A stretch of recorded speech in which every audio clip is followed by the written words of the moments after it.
Welcome back to Biz Asia America. I'm Karina Huber at the NASDAQ market site in Times Square, New York. Oracle founder Larry Ellison has announced a number of new cloud-based services that his company will soon be launching.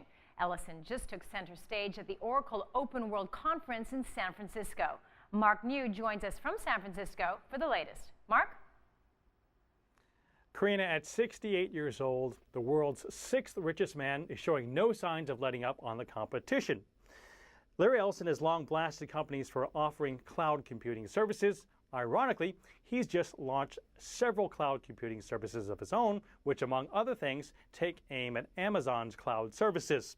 Ellison says Oracle's cloud services are different because they allow companies to access data in a public cloud and instantly transfer that information and access that information in a private cloud, which is essentially the data behind a firewall for greater security. It's very easy to move applications back and forth, Fusion applications back and forth between the Oracle Public Cloud, the Oracle Private Cloud, on-premise. We're the only cloud application company that gives you a choice of deployment. In other tech news, despite its stock fortunes, Facebook has not only created jobs within its own company, but also 10,000s of jobs in what's called the Facebook ecosystem. That's primarily made up of companies or developers that create applications for the social network. But by hitching themselves to Facebook's fortunes, they also face plenty of risk. Former band manager Jay Sider knows a thing or two about the ups and downs of the music industry. Perhaps that's why he was able to calmly roll with the punches when Facebook dealt his startup BandPage a big blow. His company helps musicians from all over the world create a Facebook presence. But when Facebook switched to a timeline format earlier this year, that meant users had to go through an extra click to find a band. Monthly users dropped by 90%. Were you upset about that? No, I think, really it's a platform, and so they've got to build and they've got to grow in the way they've got to do their business, and we've got to do the same. If you take it personal, then you're looking at the wrong way. But for Dalton Caldwell, the founder of Mixed Media Labs, business did turn personal when Facebook considered the app he was developing too similar to its own. They said, we're going to build a competitive product to your product, and we run the platform, so it would be a shame for us to have to compete with you. Wink, wink.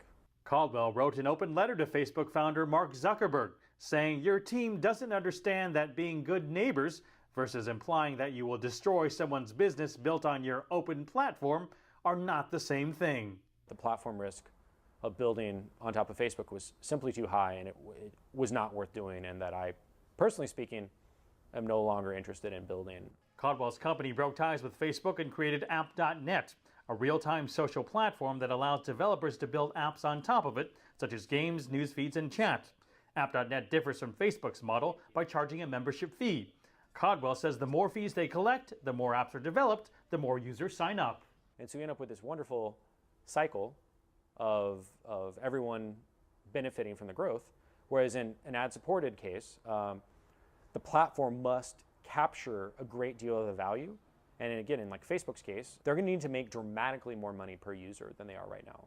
App.net has signed up more than 17,000 members, well exceeding their original target. As for BandPage, it's recently released the product BandPage Everywhere, which allows musicians to instantly update all their sites, whether it be on Facebook, a webpage, or a blog. Both BandPage and Mixed Media Labs have become more independent in their own way, each hoping to strike a chord with new audiences outside the Facebook ecosystem.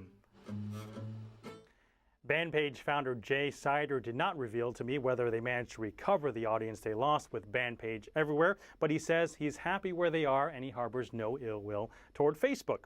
App.net founder Dalton Caldwell is also excited about his current revenue model because he believes it's not slave to advertisers since they have a membership fee instead. He hopes to first target developers to create apps for his platform and then create a model whereby the best apps also get a greater share of the revenue. That way, the better the apps are, the more people sign up and the happier App.net and the developers become. So interesting revenue models that they are working on here in Silicon Valley. Karina. Thank you so much for the tech rack up from California, Mark. Well,